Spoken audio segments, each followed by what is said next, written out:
Dear all, yesterday we see regarding stanza number 22 in which Acharya Mantung had said that your birth is unique, your mother is unique, your birth is unique, and today in stanza number 23 Acharya Sri Mantung Maharaj is giving a new thing that you are a supreme being. You are not a simple being, rather, you are a supreme being. Why? Because who possess the influence of the sun, and you are free from blessism and beyond darkness. Acharya Shri is saying that you are not a simple person. He's saying that Adinath Bhagwan is not a simple person. He's a supreme being, and his shine had influenced the sun, and he's free from blessedness, and he's beyond darkness. And that's why who perfectly realize you, the persons who perfectly realize you, they become free from all karmas. They become free from all karmas, and you are the only auspicious path that lead to the supreme blessedness. That's why you are not a simple one, you are a supreme being. बंधुओं, आचार्य मानतुंग महाराज ने कहा था कि आपका जन्म अनोखा है, आपका जन्म अनोखा है, आपकी माता अनोखी है। विश्व में अनेकों माताएं अनेकों पुत्रों को जन्म देती हैं, लेकिन आप जैसे पुत्र को जन्म देने वाली एकमात्र आपकी जो तीर्थंकर माता है वो सामान्य नहीं है। और हमने अनेक कारणों से इस बात को सिद्ध किया था कि तीर्थंकर की माता अन्य माताओं से हटकर है। उनकी बहुत सारी बातें कल हमने देखी थी कि वो माता जिसका गर्भ की रचना भी अलग है, जिनके लिए हमने देखा था कि जिनके लिए 16 स्वप्न आते हैं, जिनके लिए बहुत सारे पुण्य का एक ऐसा उपार्जन रहता है कि तीर्थंकर उनके गर्भ में जन्म लेते हैं। ये कोई सामान्य माता के बस की बात नहीं, सामान्य माताओं के बस की बात नहीं है कि तीर्थंकर बालक को जन्म दे सकें। तीर्थंकर बालक को जन्म देना, और निश्चित रूप से जब माता अनोखी है तो जन्म भी अनोखा है। जन्म के समय की कल हमने चर्चाएं की थी कि जन्म के समय माताओं को पीड़ाएं नहीं होती, जन्म के समय उनकी देह अवस्था नहीं बढ़ती माता की। कितने सारे गर्भ से संबंधित भी चीजें हमने देखी थी। वहां पर नरक में भी वहां पर गर्भ से पहले ही वज्र कपाट की रचना हो जाती है, यहाँ पर गर्भ से पहले ही तीर्थंकरों के आंगन में रत्नों की वर्षा होने लगती है, और गर्भ में आने के बाद तो स्वयं देव कुमारियां माता की सेवा के लिए आ जाती हैं। ऐसा माता का एक पुण्य होता है कि देव कुमारियां आकर जिनकी सेवा कर रही हैं। सामान्य माता में ये पुण्य नहीं रहता। एकमात्र तीर्थंकर की माता का ऐसा पुण्य होता है कि देव कुमारियां आकर उनकी सेवा करती हैं, उनके गर्भ का शोधन करती हैं, उनके हाथ पांव दबाती हैं, उनके लिए स्नान आदि हर प्रकार की क्रियाओं में सहयोगी बनती हैं देव कुमारियां। और फिर जब जन्म की बात आई तब तो कहना ही क्या, खुद स्वधर्मेंद्र उठ के चला आ गया। वहां नरकों में भी शांति हो गई क्षण भर के लिए, स्वर्गों में भेरियां बजने लगी, बहुत सारा स्वधर्मेंद्र का आसन भी कंपायमान हो गया, और ऐरावत हाथी पर विराजमान होकर पूरे दल बल के साथ, पूरे परिवार के साथ, पूरे स्वर्ग के देवताओं को साथ में लेकर धरती पर अवतीर्ण हो गया। एक तीर्थंकर प्रकृति का कैसा बड़ा प्रभाव कि नरकों को भी हिला दिया, स्वर्गों को भी हिला दिया, और मध्यलोक की तो बात ही क्या। फिर स्वयं 1000 नेत्र देख बनाकर स्वधर्मेंद्र भगवान को देख रहा है, निहार रहा है। निश्चित रूप से कैसा सुंदर वो चेहरा रहा होगा कि स्वधर्मेंद्र जिसे देखकर तृप्त नहीं हो पा रहा, और फिर सुमेरु पर्वत पर जाकर अभिषेक करके भगवान का जन्म कल्याणक मना रहा है। ऐसे आदिनाथ भगवान की मानतुंग आचार्य आज नए सिरे से स्तुति कर रहे हैं और कह रहे हैं कि हे भगवान, आप सामान्य व्यक्ति नहीं हैं। आपके लिए क्या कहा कि हे मुनीन्द्र, हे मुनीश्वर, आपको मुन्यः यानी मुनिजन त्वाम आदित्य वर्णम, बोले आपको सूर्य के समान तेजस्वी, और वास्तविकता तो यह है कि सूरज का तेज भी जिसके सामने फीका पड़ जाए, ऐसे तेजस्वी, अमलम, निर्मल और तमसा पुरस्तात्, अंधकार से रहित, ऐसे परमम परमम पुमांस, सामान्य व्यक्ति नहीं, आपको परम पुरुष मानते हैं, सर्वश्रेष्ठ पुरुष मानते हैं। यानी आप कोई सामान्य पुरुष नहीं हैं, आप तो परम पुरुष हैं, सर्वश्रेष्ठ पुरुष हैं। ऐसा मुनिंद्र यानी कि हे मुनीश्वर, आपको मुनिया यानी कि मुनिजन आमनंती मानते हैं। मुनिजन आपको सर्वश्रेष्ठ पुरुष मानते हैं, यानी आप सामान्य व्यक्तियों के तो आराध्य हो ही, मुनियों के भी आप आराध्य हो। क्यों? क्योंकि आपके तेज ने सूर्य को तिरस्कृत कर दिया है, आप निर्मल हैं और अंधकार भी आपसे भाग जाता है, ऐसा आपका तेज है। और आगे क्या कहते हैं कि त्वामेव सम्यक उपलब्धि जयंती मृत्युम नान्या शिवा शिवपतस्य मुनिंद्र पंथा। बोले मुनिजन क्यों मानते हैं? क्योंकि शिव, अब शिव की जहां बात आए तो एक कंफ्यूजन खड़ा हो जाता है, ये शिव, ये कौन से शिव की बात हो रही है। हिंदू संप्रदाय में शिव के विषय में अलग उल्लेख मिलता है और जैन संप्रदाय में शिव के विषय में अलग मान्यता है। जैसा कि आपको पता है कि शिव के अनेक अर्थ हैं। शिव का अर्थ जैन संप्रदाय में क्या कहा गया? जैन संप्रदाय में शिव का अर्थ हुआ कल्याणकारी। शिव सुख यानी कल्याण को और सुख को देने वाला, ऐसा शिव के लिए कहा गया। शिव यानी कल्याणकारी, जिसके लिए कहा मोक्ष। कल्याण किसके लिए कहा गया? मोक्ष के लिए, यानी मोक्ष सुख के लिए शिव सुख कहा गया। तो आपने शिव सुख को प्राप्त किया है, मोक्ष रूपी सुख को प्राप्त किया है। और जो मोक्ष सुख है वो सामान्य सुख नहीं है, अन्य सभी सुखों से बढ़कर है, और थोड़ा बहुत बढ़कर नहीं है।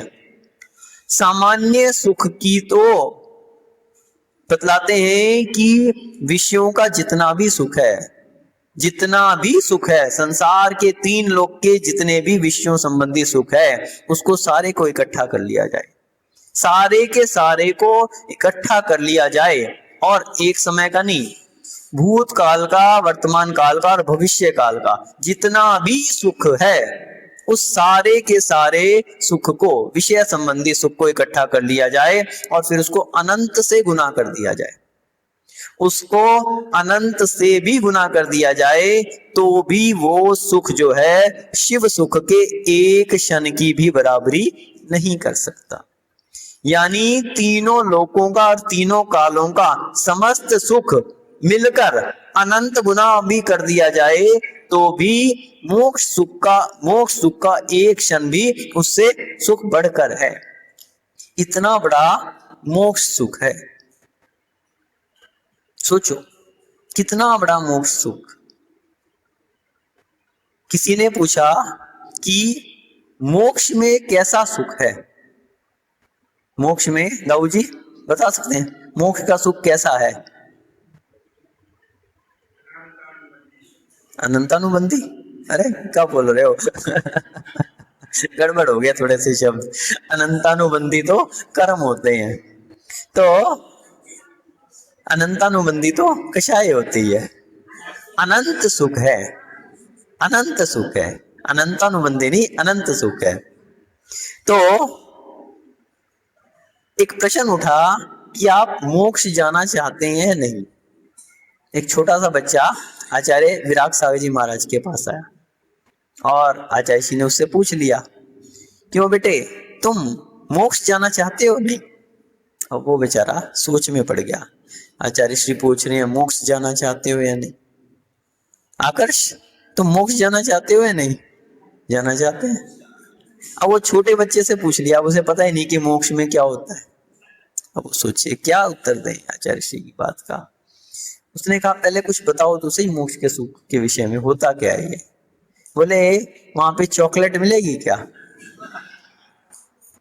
बोले मोक्ष में चॉकलेट मिलेगी? अच्छा ऐसी बोले चॉकलेट, फिर चॉकलेट टॉफी ये सब मिलती है वहां मोक्ष में? बोले नहीं ये कुछ नहीं मिलता वहां पे। बोले आइसक्रीम? आइसक्रीम भी नहीं मिलती। बोले पिज्जा बर्गर कुछ नहीं मिलता है, चाउमीन डोसे मंचूरियन और क्या क्या खाते हो आप लोग? पिज्जा बर्गर तो हो गया, पास्ता और ना जाने ढोकला इडली, बस बस अब आप लोगों के मुंह में पानी आने लग जाएगा। तो वो बच्चा पूछता पूछता चला गया। जब उसे लगा कि मोक्ष में ये सब कुछ तो मिलने वाला नहीं है तो उसने थोड़ा सा उसका लेवल कम कर दिया। चलो अच्छा कोई बात नहीं, ये सब चीजें नहीं मिलती वहां पे, ब्रेड तो मिल जाएगी? बोले ब्रेड भी नहीं मिलेगी। बोले अच्छा, बोले चलो फ्रूट्स तो मिल जाएंगे वहां पे? बोले फ्रूट्स भी नहीं मिलेंगे। अच्छा, अब तो सोच में पड़ गया। बोले अच्छा कोई बात नहीं, सिंपल दाल रोटी तो मिल जाएगी, तरकारी सब्जी वगैरह तो मिल जाएगी? बोले वो भी नहीं मिलेगी। अरे अब तो चिंता होने लगी उसको। चलो अच्छा रोटी नहीं मिलती, वहां पे कोल्ड ड्रिंक की व्यवस्था होगी? बोले नहीं है। बोले और कुछ नहीं तो जूस, और नहीं कुछ तो पानी तो मिलेगा? बोले पानी भी नहीं मिलेगा। अब तो बेचारा सोच में पड़ गया। बोले ना खाने को कुछ है ना पीने को पानी, अब जाएं तो मोक्ष में जाके क्या करें? अच्छा चलो कोई बात नहीं, अपन एक काम करेंगे, यहीं से अपना टिफिन बना के ले जाएंगे। तो एक तो बताओ वहां पे होटल तो मिल जाएगा रहने के लिए? बोले होटल भी नहीं मिलेगा वहां पे। अरे फिर रहेंगे कहाँ पे वहां पे? बोले सामान्य मकान मिल जाएगा। बोले झोपड़ी भी नहीं मिलेगी वहां पे। अब तो रहने के लिए भी कुछ नहीं। कोई बात नहीं, घूमने फिरने के लिए पार्क होगा वहां पे? बोले पार्क भी नहीं है वहां पे। अच्छा, पहनने के लिए अच्छे कपड़े तो मिलेंगे? बोले वहां कुछ भी नहीं मिलेगा, आभूषण कुछ भी नहीं है। अब वहां ना खाने को ना पीने को ना पहनने को ना रहने की व्यवस्था, करेंगे क्या वहां जाके? वहां पे देखने के लिए मोबाइल टीवी ये सब मिलेगा क्या? बोले वो भी कुछ नहीं मिलेगा। फिर ऐसा क्या करेंगे? अब वो बेचारा सोचता रहा क्या जवाब दे। सोच के उसने कहा भैया ऐसी जगह हमें तो नहीं जाना। अब आचार्य ने उससे पूछना शुरू किया, अच्छा नहीं जाना? बोले नहीं। बोले क्यों नहीं जाना? बोले वहां है ही कुछ नहीं, जाके क्या करेंगे? वहां पे किसी भी प्रकार का सुख ही नहीं है। बोले किसी प्रकार का सुख नहीं है? क्यों नहीं है? वहां तो सुख ही सुख है। बोले कैसा सुख है? ना खाने को है ना पीने को है ना पहनने को है वहां पे, ना रहने के लिए कोई ठिकाना है, ना टीवी है ना मोबाइल है ना स्कूटर है ना गाड़ी है, क्या करेंगे वहां जाके? बोले ये बताओ तुम भोजन क्यों करते हो? बोले भूख लगती है इसलिए भोजन करते हैं। बोले वहां पे भूख ही नहीं लगेगी? भूख ही नहीं लगेगी तो कुछ खाने की आवश्यकता ही नहीं है। बोले अच्छा, बोले और बताओ कपड़े क्यों पहनते हो? बोले ठंडी लगती है, गर्मी लगती है, बारिश आती है, उन सबसे ठंडी गर्मी वगैरह से बचने के लिए कपड़े पहनते। बोले वहां ना ठंड लगेगी और ना गर्मी लगेगी, कुछ भी नहीं लगेगी। बहुत अच्छी बात है। बोले मकान किस लिए चाहिए? बोले धूप से बचने के लिए, बारिश से बचने के लिए। बोले ना वहां धूप आएगी और ना बारिश आएगी, कुछ भी नहीं आएगा, मौसम बहुत सुहावना रहेगा वहां तो। अच्छा, और बोले गाड़ी की आवश्यकता क्यों है? बोले घूमने फिरने के लिए। बोले वहां घूमने फिरने का काम ही नहीं है, वहां पर तो एकमात्र आनंद ही आनंद है। जब व्यक्ति को कोई बीमारी होती है तो उसका रोग के लिए उसको दवा की आवश्यकता पड़ती है, और जिसको कोई बीमारी ना उसको दवाई की आवश्यकता है।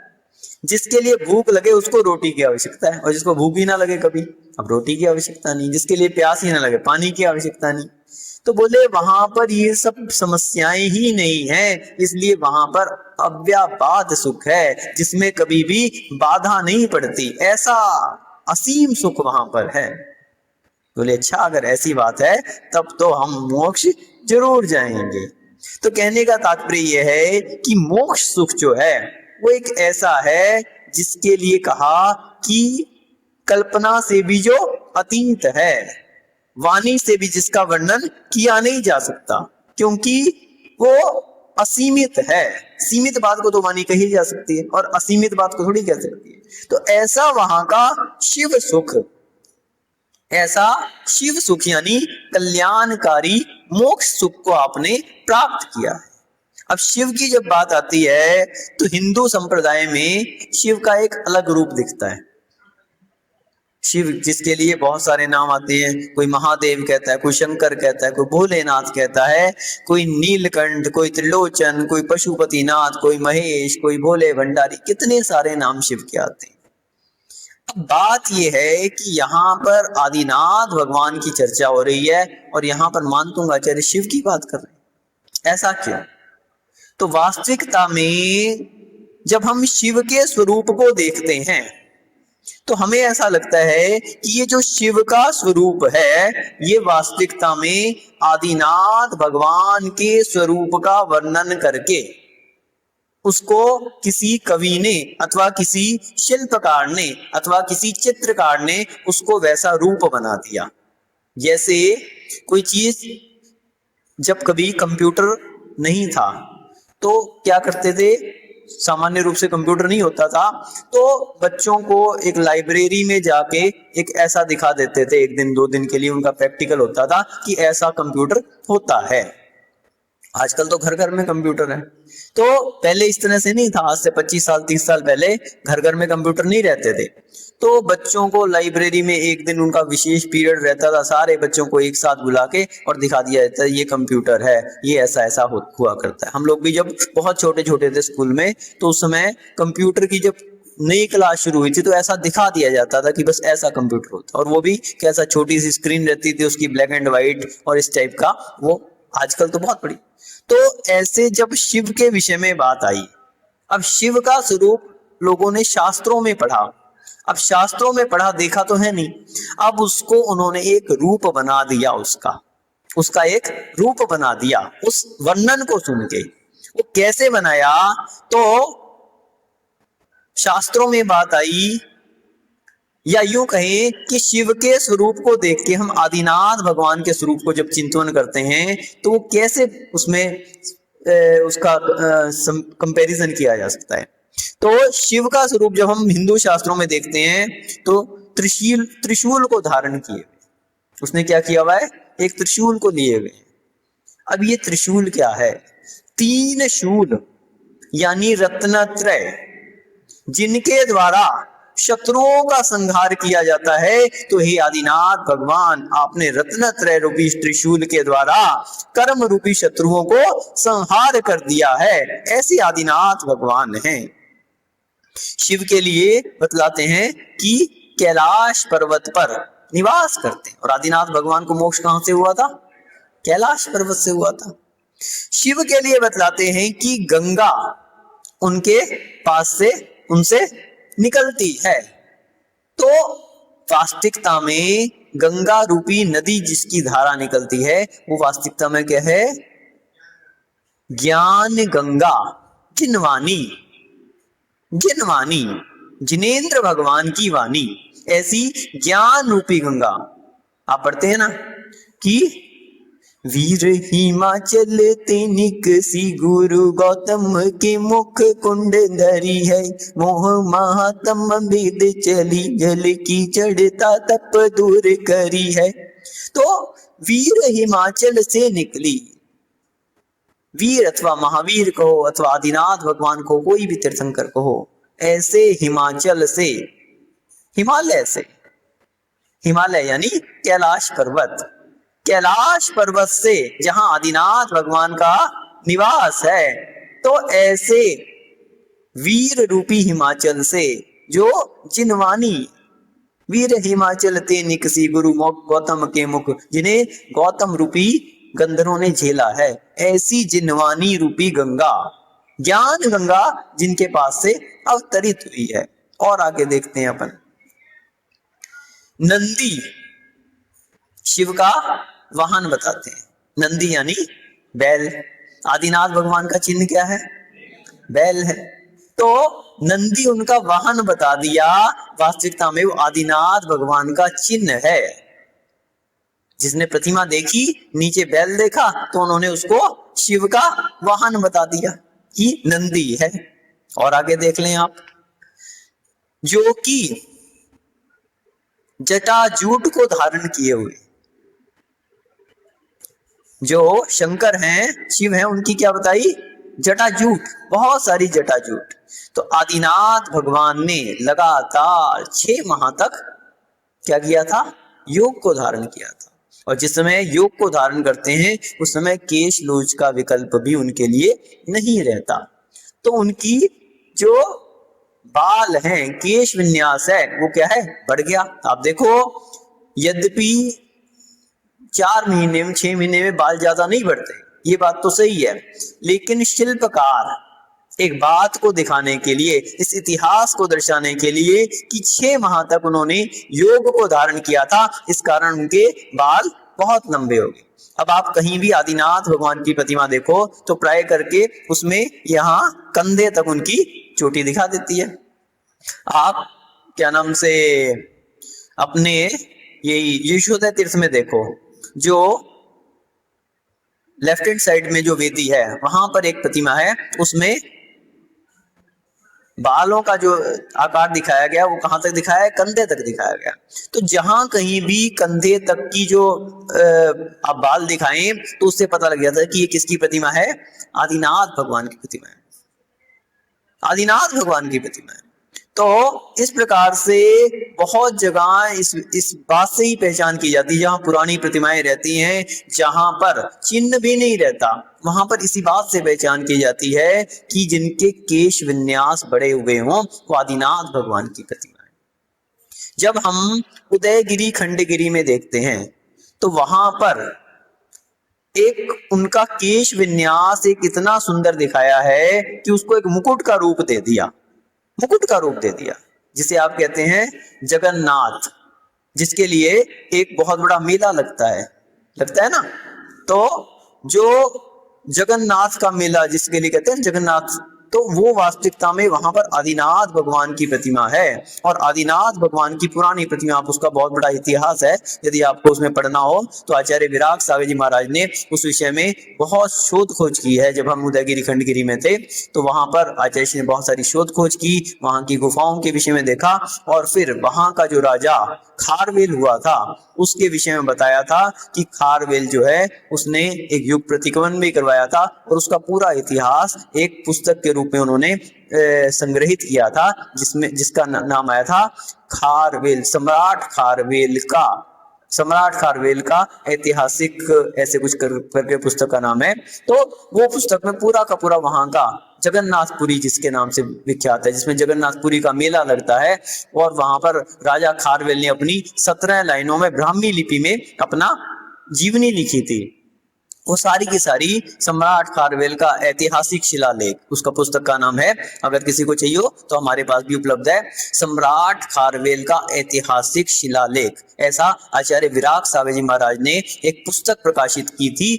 और सबसे बड़ी विशेषता इस पुस्तक की और बता दें आपको, ब्राह्मी लिपि, अभी आ रहा है वर्णन ब्राह्मी लिपि का भी, तो पहले उसी की बात कर लें हम, ब्राह्मी लिपि की। तो डमरू लिए हुए है, डमरू लिए हुए है, जो क्या नाम से शंकर को दिखाते हैं कि डमरू लिए हुए। अब ये डमरू वास्तविकता में किसका प्रतीक है? ब्राह्मी लिपि का। डमरू किसका प्रतीक है? ब्राह्मी लिपि का। कैसे है प्रमोद जी, बता सकते हैं? नहीं बता सकते। बतलाते हैं कि शिवजी ने डमरू बजाया तो स्वरों की उत्पत्ति हुई, ऐसा कहते हैं ना। जो ये स्वरों की उत्पत्ति हुई, ये कैसे हुई? शिवजी ने डमरू बजाया और डमरू बजाने से स्वरों की उत्पत्ति हुई। तो वास्तविकता तो यह है कि वो डमरू नहीं था, आदिनाथ भगवान ने ब्राह्मी लिपि, जो कि प्रथम बार अपनी पुत्री ब्राह्मी और सुंदरी के लिए सिखाई थी, तो वहां से लिपि का आविष्कार हुआ था।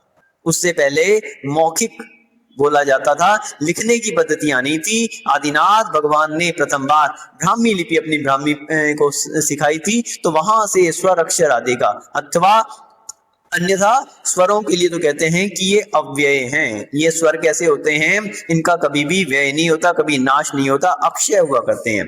तो कातंत्र व्याकरण में एक सूत्र आया कि स्वर कैसे होते हैं? सिद्धाम सामनाए, बोले जैसे सिद्ध जो होते हैं वो अक्षय होते हैं, ऐसे ही स्वर भी जो है अनादि काल से हैं, अनंत काल तक रहने वाले हैं। स्वरों का कभी विनाश नहीं होता। आप देखिए कोई ना कोई भाषा, कोई ना कोई लैंग्वेज जो है वो बनती रहती है, लेकिन स्वर जो है अपनी जगह यूं ही के यूं ही रहते हैं। उन्हीं स्वरों का अदल बदल करके नई नई भाषाएं निकलती रहती हैं। तो स्वर तो सिद्धो स्वर आमनाय करके ऐसा सूत्र है कातंत्र व्याकरण में, तो वो तो अक्षय रहते हैं। लेकिन जो लिपि का आविष्कार है वो आदिनाथ भगवान ने दिया था, जो कहते हैं कि शिवजी ने डमरू बजाया। तो हम जो ब्राह्मी लिपि की बात कर रहे थे, तो सम्राट खारवेल ने ब्राह्मी लिपि में एक शिलालेख लिखा था 17 लाइन का, जो कि ऐतिहासिक शिलालेख था। और उसमें पूरा वहां का जगन्नाथपुरी का और उस विषय में भी उससे उल्लेखित चीजों में उस पुस्तक में वर्णन आचार्य विराग साहब जी ने महाराज ने दिया है, सम्राट खारवेल का ऐतिहासिक शिलालेख। और इस पुस्तक की सबसे बड़ी विशेषता यह है कि विश्व में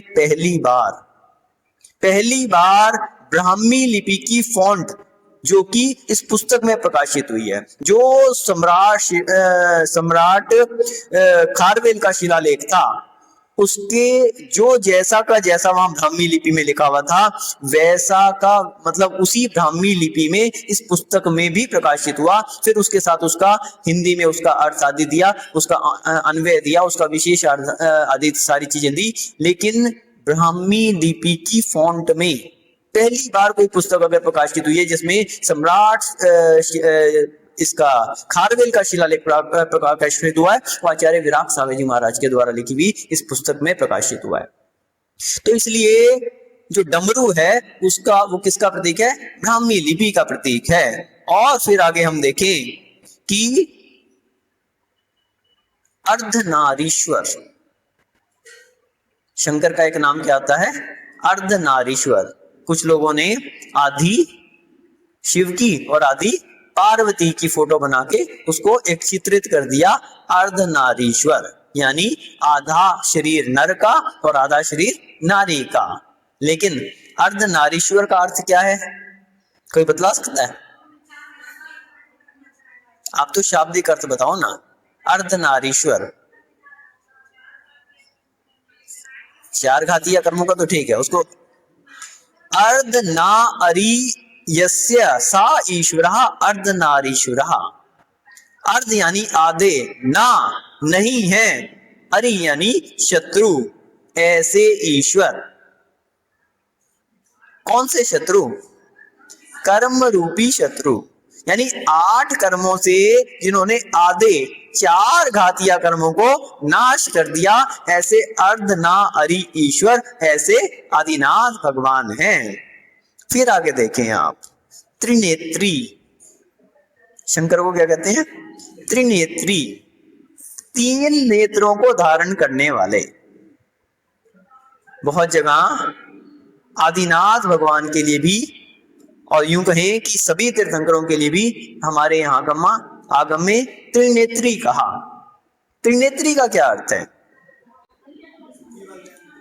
त्रिनेत्री के बहुत सारे अर्थ हैं। जब हम भगवान के लिए देखते हैं तो केवल ज्ञान रूपी नेत्र को जो धारण करने वाले हैं, ऐसे में त्रिनेत्री हैं। 2 नेत्र तो सामान्य है।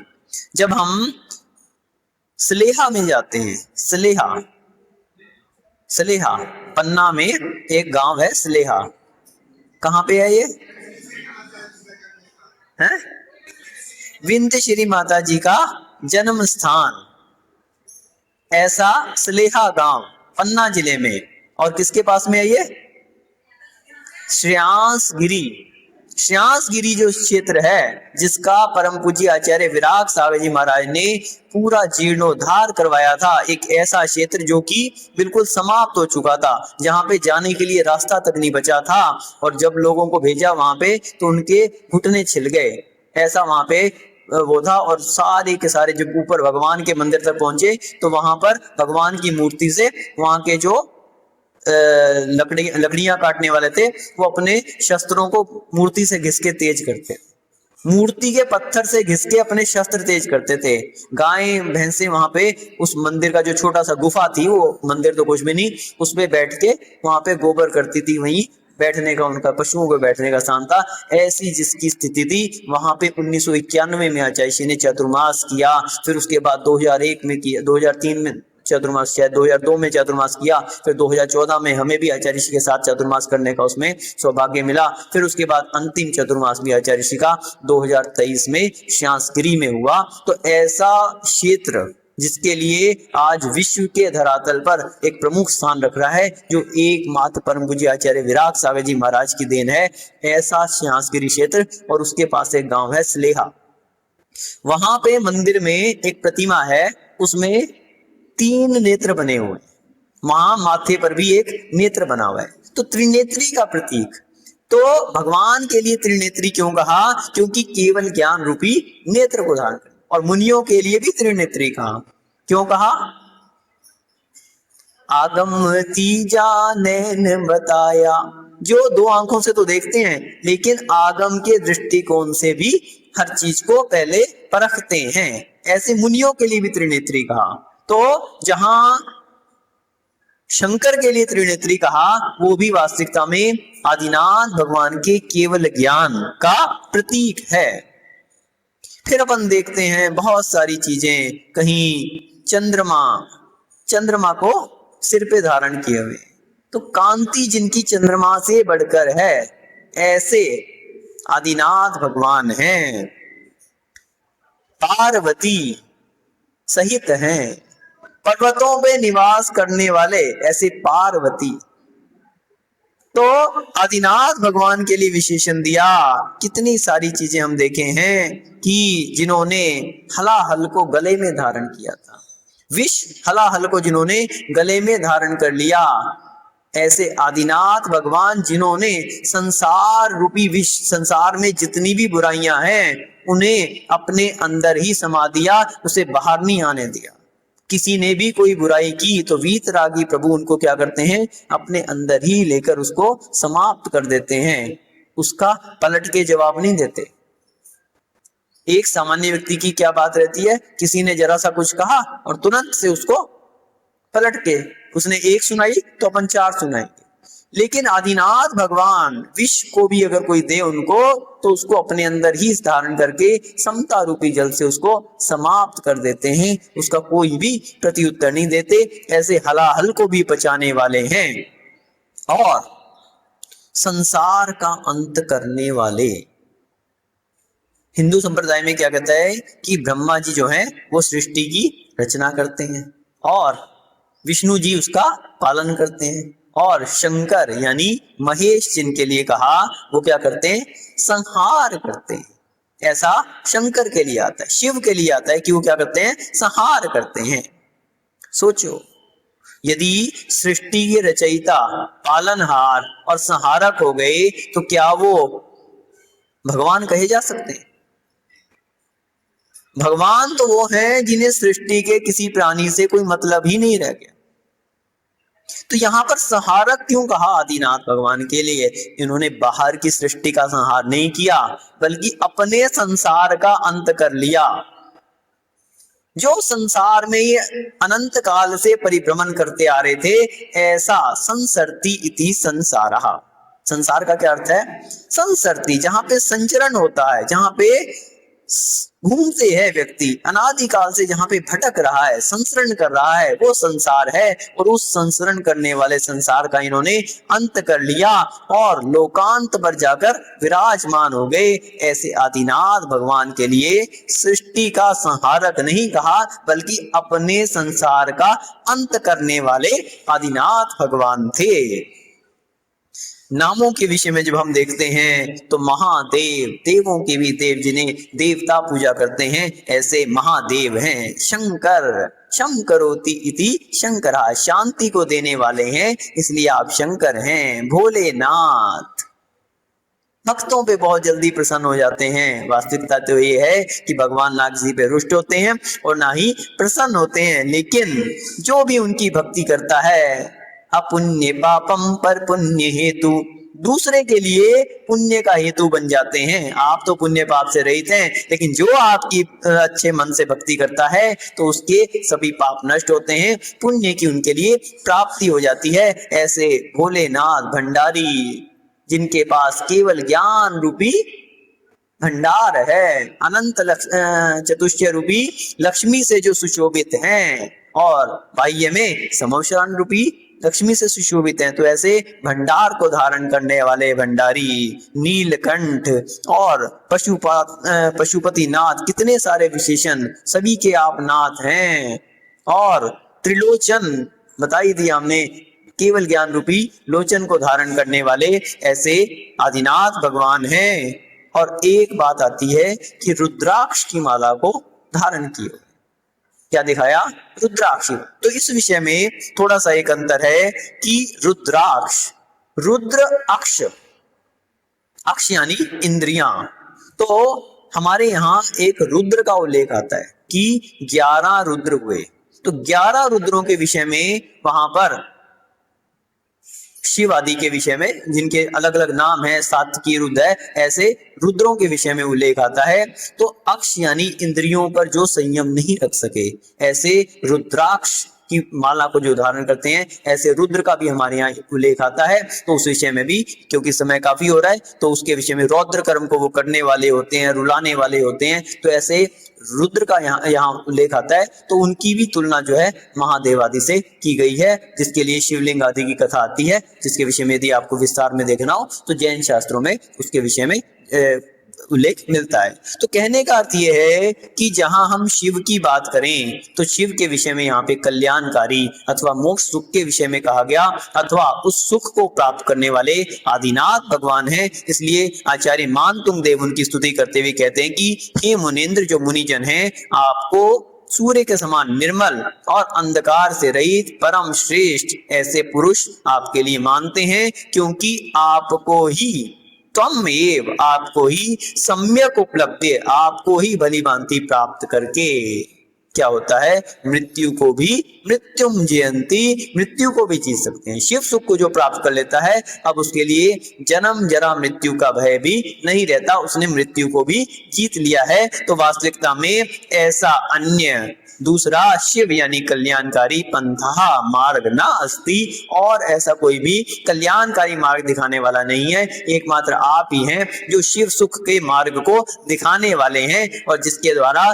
सही प्रकार से उस मार्ग पर चलकर मृत्यु को भी जीता जा सकता है। ऐसे शिव सुख को देने वाले आप क्या हैं? शिव हैं, कल्याणकारी हैं। इस काव्य के विषय में एक कहानी आती है कि एक बार एक मुनिराज जो हैं एक गुफा में ध्यानस्थ थे कि वहां पर चंडी देवी ने उन मुनिराज पे उपसर्ग कर दिया।